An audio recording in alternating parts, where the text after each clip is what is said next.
What's up, NIO family? It's Rey-Jay back with another video. And in this one, I want to break down what's happening with NIO, Tesla, SPY, and the broader markets. I talk about why tomorrow is going to be a very important day as we have big data coming out. This may affect the overall market, including NIO going forward. Just know that I am not a financial planner, so take nothing I'm saying as financial advice whatsoever. And also, if you guys can, please check out my Moomoo link that's down below, or use my QR code right here to sign up. If you sign up for Moomoo with the link down below and deposit $100, you're going to get $20 of free Nvidia stock. If you deposit $2,000 or more, you're going to get $50 worth of Nvidia plus a $100 cash reward. Deposits $10,000 or more to get $300 worth of Nvidia plus $100, or deposits $50,000 or more to get $1,000 of free Nvidia stock plus $100. You're also going to qualify for an 8.1% APY on invested cash. And offer ends very soon, so please use my link down below to sign up. Anyways, as far as NIO is going, we have a nice looking double bottom like structure, and so far we're trying to bounce quite well. We're watching this resistance at $7 to see if this breaks to push higher, but if we end up losing 6.73, we're looking for a big move back down. We also have an inverse head and shoulders forming here, so this is actually looking a bit more bullish for NIO, but we need to see this basically hold above $7. If so, we could be looking for a big bounce, at least from this point on. Now, something that is good for NIO is that we had Jim Cramer come out, and he's saying that NIO will likely go to $10 a share.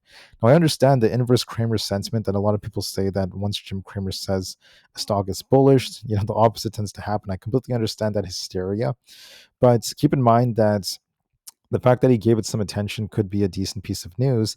And even though he's been talking about it for the last couple of days, NIO is actually still holding up. So it's not like we're starting to crash all of a sudden. But hopefully I'm not jinxing it. So we'll see how it goes.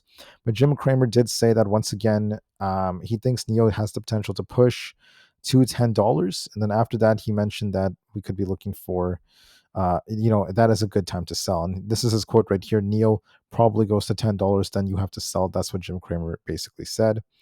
Whether that's true or not, we'll see about that. But as of right now, the share price is holding up well. So hopefully we see the market push, and we see NIO try to break $7. Also, there's not really much data coming out. We just have Mizuho giving NIO a neutral rating, and the price-price ratio has been dropping as NIO is losing some strength. Tomorrow we have CPI data coming out. We're expecting core to be basically flat month over month and year over year. But for all items CPI, we're expecting month over month to be the same, but a slight increase in the year over year data.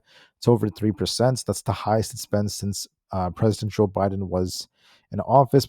Right when Trump was being inaugurated, that's where CPI basically was, and we might be returning to those levels.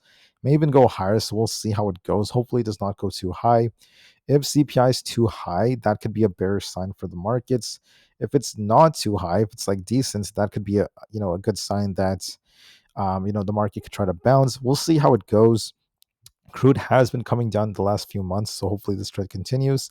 So we'll see how that goes as well. That is a good sign. And besides that, there's not really anything else too crazy coming out. There was some negative news involving China, as the Trump administration is considering a sweeping plan to restrict U.S. software exports to China. That could cover a wide range of products from laptops to jet engines, so we'll see what that leads to. Besides that, NIO has a nice looking inverse head and shoulders, and as long as we don't end up losing essentially 6.8, we're favoring consolidation and an attempt to go higher for the $7 area. But if this is a trap and if we get some bad news, and if the whole market does tank tomorrow because of CPI, in case we do lose 6.8, we could be dumping back down to 6.5. Hopefully the inverse head and shoulders pans out and we try to bounce. We'll see how it goes. I do remain optimistic. It's also possible that we're still forming like the right shoulder, and then we try to bounce like that. So I think that we're looking more bullish, but there is a risk of us kind of coming down first and trying to bounce. We'll see how it goes as we still have this inverse head and shoulders like this.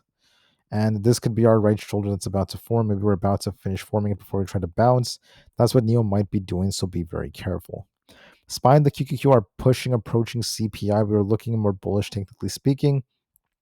But I'd be very careful the closer we get to 674 on SPY. If we break this, we're bullish, but if we reject off this, we could be looking for a sharp downtrend depending on CPI. The technicals do look more bullish, but we'll see depending on CPI. The QQQ needs to hold above 613 to be more bullish. If we lose 6 or 7, we'll turn back down, look for some upside, and we'll see if we get a rejection or not. The IWM has a nice pennant that's forming. We're technically a little bit above it right now, and we're going to see if this continues to hold. Don't forget, we also have a gap to fill at 237, so for bullish, break 248. If not, we could be dipping to fill the gap below. On ES, we still technically have a slanted head and shoulders, But at the same time, if we hold above 67.80, we're looking for all-time highs. If not, we could still reject here. So it really depends on what kind of reaction we get to this CPI report. Anything is possible, so be very, very patient nonetheless. For NQ, we have resistance at 25,400 and support at 25,000 flat. We look like we're going to be testing 25,400, then we'll see if we turn back down. So give this the time it needs. Bitcoin has a nice double bottom, could be pushing higher as we continue to uptrend for 112,000. So we'll see what happens after that. Tesla has an inverse head and shoulders, got a nice bounce today. We're at resistance at basically 450. We need to break this to continue to go higher. If not, we could be dipping back down to this support and then we could bounce after that. So we'll just have to see how it goes. But watch resistance at 450 and we'll see what happens. For Nvidia, we have a nice accumulation forming here. We're going to see if we could break past 182 to break out higher. If we lose 180, we're turning back down. We're going to see what happens as time goes on as we're forming another accumulation. So be very, very careful. On Aapl, we're making lower highs as well. If we end up losing 258, we're looking for 255. But if we hold this, we could try to bounce. The odds favor 258 and 255 as our potential targets. For AMD, we're trying to bounce right here. We have a nice looking double bottom forming. If we break out for 242, we're bullish, but if we end up losing 224, we're turning back down. AMD is favoring 242 from a technical standpoint. It also depends on CPI. Coinbase is favoring 331. Amazon was trying to get up to 222. We need to break that to be bullish. If we reject and lose 218, then we turn back down. Otherwise, we're range bound. Meta is also consolidating. We'll see if we break 740 or if we lose 729. On Google, we're making lower highs here. We're going to see if we end up losing 250 or not. And then Microsoft is going to be favoring basically this 518.5 area, so we'll see how it goes. Also, the VIX is dipping here. We're going to see what kind of reaction we get. We have a head and shoulders. Will this dump down to the low 16s, or are we about to see a massive slingshot right back up? Because there's different interpretations of this. This could be either a bearish move, or you could interpret this as a bullish falling wedge, right? That's another way of kind of like looking at this trend on the VIX. So we're going to see, is the VIX about to just kind of like break out from here, or is the VIX going to continue to dump? We'll have to be very patient nonetheless, and it all depends on CPI. The market looks a bit more bullish, and NIO could be forming an inverse head and shoulders, though I am kind of concerned about that. We could be forming that right shoulder still, so there is still that possibility of us kind of like coming down and then bouncing like this. So we'll see how it goes. Be ready for CPI tomorrow before market open. That's going to be a big factor for this market. Hopefully CPI does not go up too much, and we'll see what ends up happening as time goes on. With that being said, I want to thank you all so much for listening. I hope you guys have a very awesome rest of your guys' day. I also want to note that there's a lot of factors affecting us, but we're going to wait and see what happens with deliveries coming out in November within about a week and a half from now. So until then, take care, guys. Watch your levels and be very patient. And for the Americans out there, watch for CPI. It could have a very big effect on the entire markets. And we're just going to be very patient from here on out. Thank you for listening, and peace out.